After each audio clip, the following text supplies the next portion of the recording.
Hi everyone, this is Mrs. Draves here.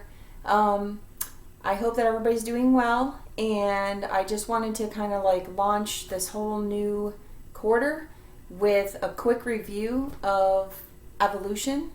And so we kind of need to go back a couple weeks, and I just wanted to go over some of the basic premises of evolution, okay? Because I think that'll be a great launching point from here moving forward as we have this new normal in our life, right? Okay, so first things first, evolution. Okay, so we've got evolution.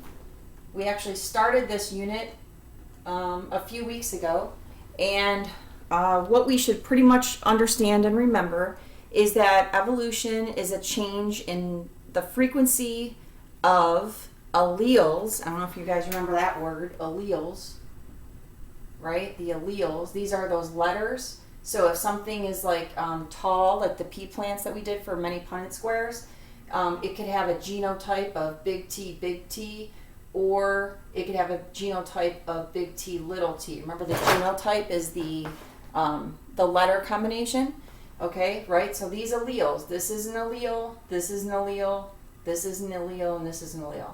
And even with pea plants, there's short ones, so that would have a genotype of little t, if you remember that. And that is an allele, and this is an allele. And so we get one allele from mom and one allele from dad, or, you know, that kind of thing. And so evolution looks at the change in the frequency of those alleles over time. Okay? That's what evolution is. It's the change in the frequency of those alleles over time. So a perfect example. So my daughter had all her little friends over today, and she asked if they could have snacks. And mind you, they were staying 6 feet apart, whatever. And I said sure. And so I brought out this bin of snacks. I reduced some of the snacks in here to make it pretty simple for this lesson. But what we have here is basically a species in our biology class here called snacks, okay? And the species of snacks comes in two varieties, okay? So it's the same species. We have the Nutella variety, okay? I'm sure some of you love these. And we also have a granola bar variety, okay? So the Nutella variety is going to be here. And so in this population of snacks, we have 1, 2, 3, 4 Nutellas in this population, okay? So I'll set those aside.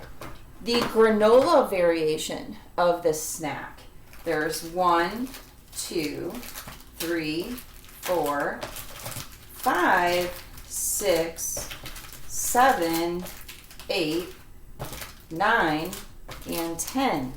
So there's 10 granolas and 4 Nutellas. When I originally gave them this, there was way more Nutellas and the same number of granolas, okay? So I think that the kids really enjoyed the Nutellas. So as a result here, we originally started with 10 granolas and 10 Nutellas, okay? And now we have 10 granolas and how many? 4 Nutellas. Okay? So has there been a change in this population of snacks? Yes. So we have the same for granolas. So it seems like the predators in this case didn't have a preference for granolas, predators meaning 4th graders. And then with the Nutellas, we have 10 Nutellas that over time became, actually, it ended up as 4 Nutellas. So obviously this predator preferred Nutella. So this is the same species here. Remember, we called the species, it's the snack species. And there's 2 variations. There's the granola variation and the Nutella variation. Obviously, there was a change here.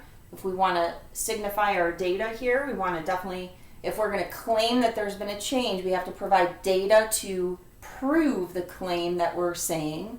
And so there's 10 Nutellas actually became 4 Nutellas over time. And when I say over time, I mean like in like 6 minutes, okay? So evolution is very relatable to this. And as I was watching the girls in the garage 6 feet apart, I couldn't think of anything better than using that as an example of how to refresh our brain, getting us back on that trajectory of evolution in this new unit. Okay? I hope that helps.